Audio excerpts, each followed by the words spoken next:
Really nice to be here. This will not be a history. This will be a quick tour, but Baratunde was wonderful. What a great act to follow. So I'm really interested in disruption, not just looking at where it's come from, but where it's coming to, and working with companies trying to beat disruption.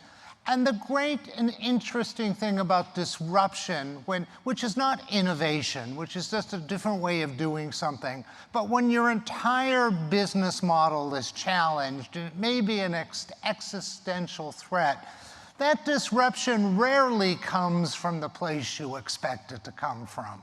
The disruption of the retail business didn't come from Walmart or Target. It came from an upstart bookseller in Seattle.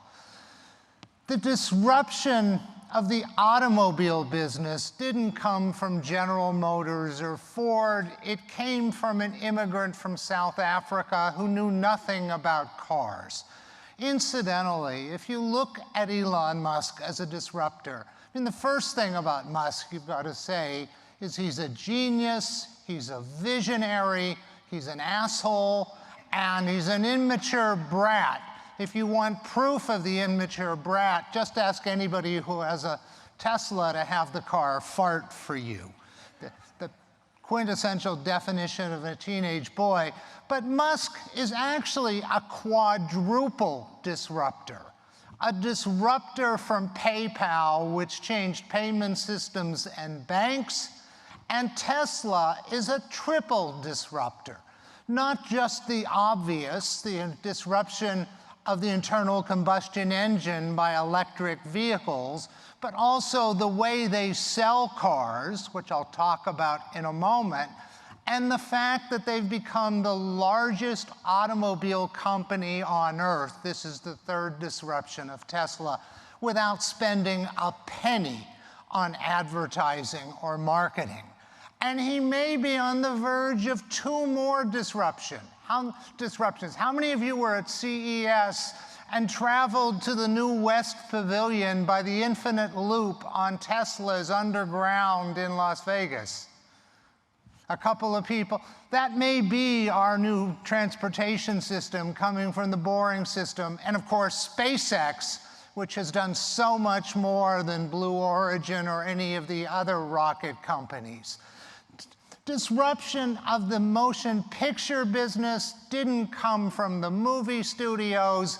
It came from a little chain store that rented video cassettes, and then it came from Netflix. Disruption rarely comes from the places we expect, and as companies are disrupted, it turns out legacy means nothing. You look at Amazon. Amazon came on the scene as a bookseller. Barnes & Noble decided they had no choice but to match Amazon on price and Amazon on shipping. But even when they completely matched Amazon, they found people didn't want to buy from Barnes & Noble. It felt old, it felt stuffy.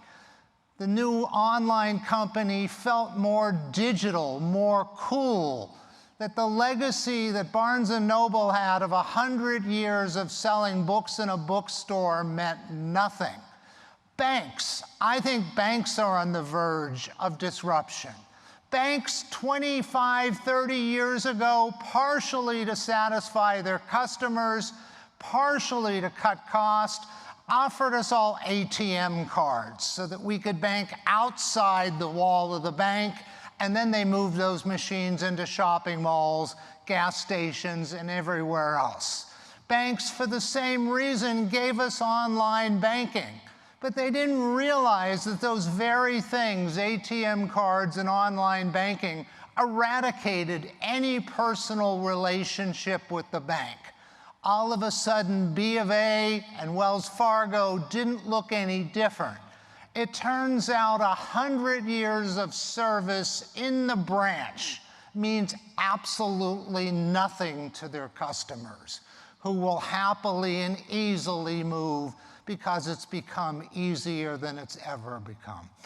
So when disruptors are at the door, the heart of what I want to talk about, which is part of a book I'm writing, when disruptors are at the door, when the threat is real, what do you do?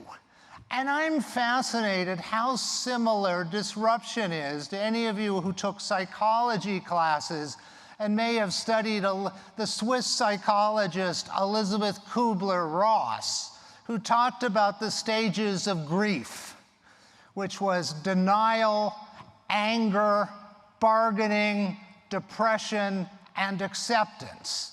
And while some people have challenged her system, her 5 stages, I think they apply beautifully to disruption, to when the disruptor's really coming for you. And the first general reaction is denial and anger, to refuse to believe that it's real. If you look at some recent cases, one of the ways the anger and denial is exhibited is by trying to have your new competitor made illegal. Wouldn't business be great if somebody is starting to challenge you and you can just have them declared illegal? But a couple of examples where this has happened. The taxi industry. The taxi industry, rather than looking at Uber and saying, they figured us out, they got our game, we've got to change, we've got to put technology into the taxi, we've got to help people understand how much they cost so they don't feel cheated, they have to know where they are and how long it's going to take to get there, rather than doing all of those things that could have disrupted themselves. The taxi business simply went to local government and had Uber made illegal. Now, it turned out there were a lot more people who wanted to use Ubers than like taxis, so that didn't stand. So then they went to government and said, well, at least have our most profitable routes made illegal. And in quite a few cities, you couldn't get picked up at an airport by Uber until much, much later than Uber had ever been around. Second industry that tried to have its competition made illegal, automobile dealers. Now, automobile dealers have been in their communities, in some cases for 100 years, strong political ties, and deeply threatened by Tesla, who sells their cars directly to consumers. If you've ever taken a Tesla test drive and you want to buy the car, they prefer you go home and just buy it online. If you insist, they'll put you in the back room and let you sit at a computer and buy one. But automobile dealers, hugely threatened. They have gone to court, and in 7 states, it's still illegal to buy a car directly from the manufacturer. They have to create a reason why it shouldn't be legal, and they talk about, well, you can't get service if you don't have a dealer. They facilitate the buying process. In most cases, they do the opposite. But so far, there's still 7 states where you can't buy one. Third, an industry you may never think of when you think of disruption. It's one of my favorite examples, the funeral business. The funeral business, I hope I'm not offending anybody whose family has been in the business for generations. The funeral business takes advantage of people in time of need.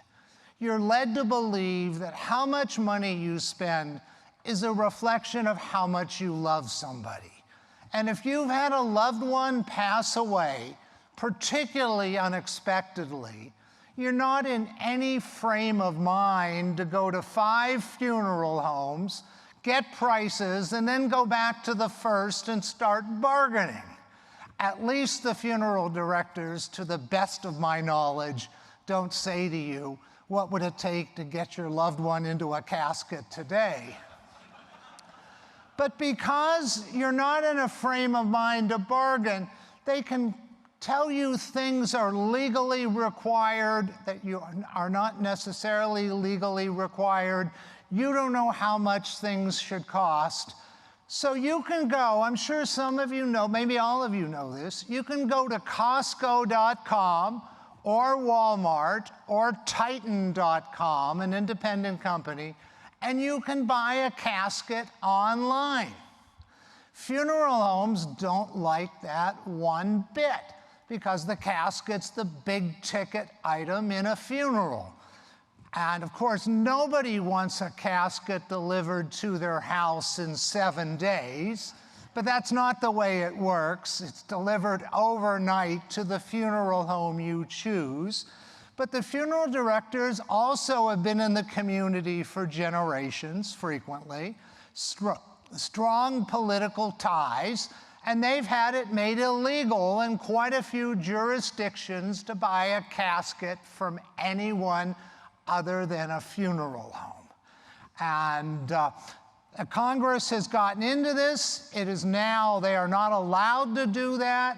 You can demand the right to buy your own casket, and actually quite a few people do, and I suggest you take a look at it. So making your competition illegal, fighting, that's the first instinct. Second instinct is buy out your competition, buy out your disruptor.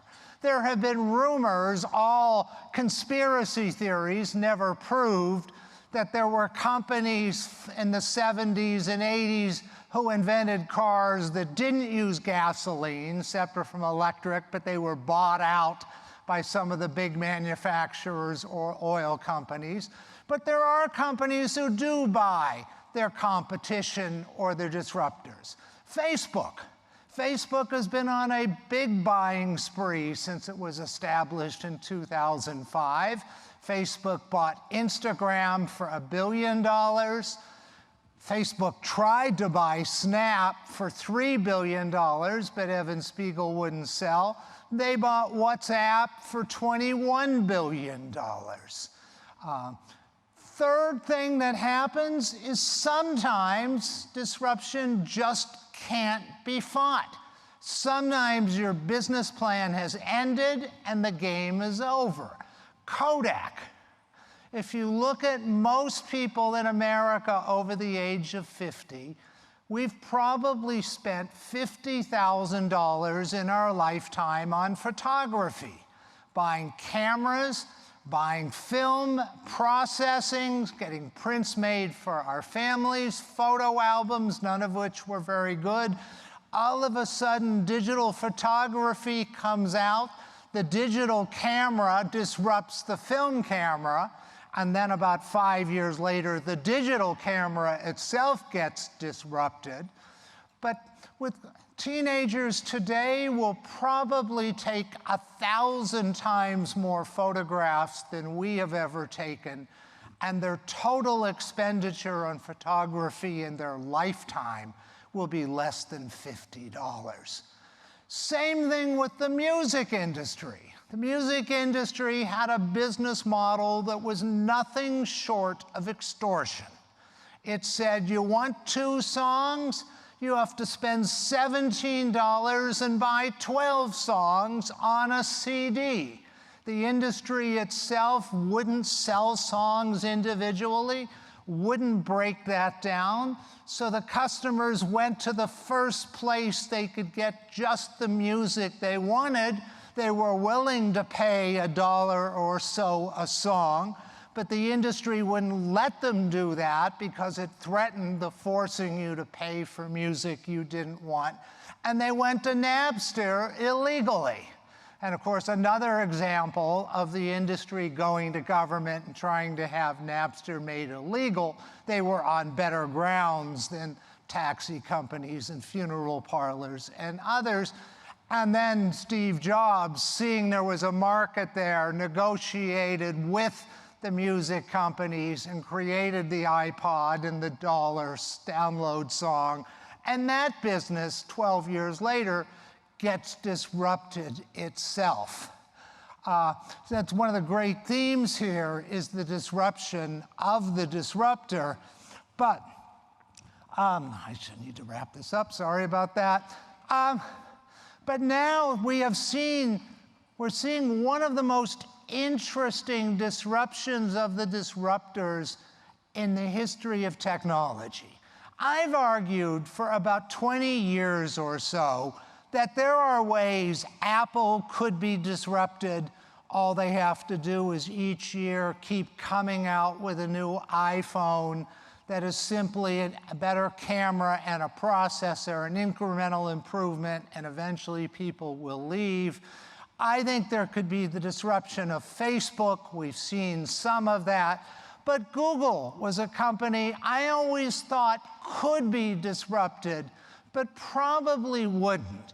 The argument for disrupting Google would be a bunch of people could get together, create a new search engine, call it Schmoogle, and if Schmoogle were better than Google, and that's a very big if, but if it were, the minute you used it, if you remember the first time you used Google, you could see it was qualitatively better than any other search engine.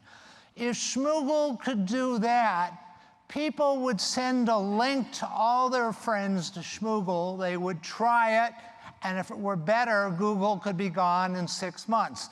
That was the argument. It's now happening. If you look at Google with ChatGPT,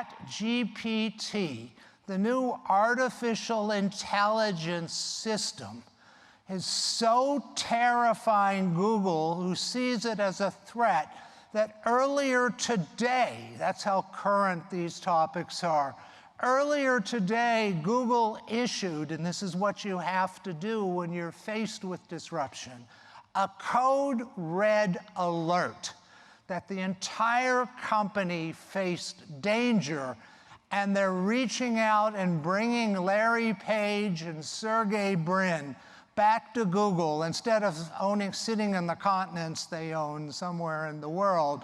Larry and Sergey are coming back to Google to face the threat of the disruptor. That's what it takes. With that, that's not a history, just sort of a brief walk or fast tour through the disruption world. But these are the themes I find so interesting and have been working on. David, thank you.